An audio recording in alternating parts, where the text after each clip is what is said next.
Bakit ka dito? Huwag makita ni tatay. Nandiyan ang tatay mo. Hindi ko kaya.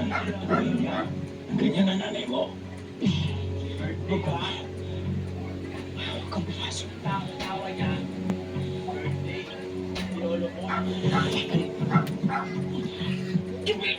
Sandali lang. Sandali lang. Pag pumasok ka dyan, magpapatayo ka ni tatay, mga dami si nanay. Nang dahil sa'yo. Gusto mo ba mangyari yun? Ha?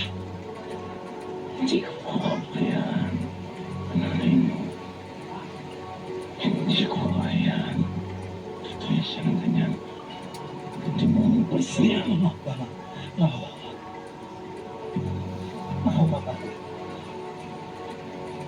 Mahawa ka. May ibang paraan para di masaktan si nanay. Huwag mo na sobrang. Huwag mo na ipigil. Mahawa ka nanay. Patawag niya ako.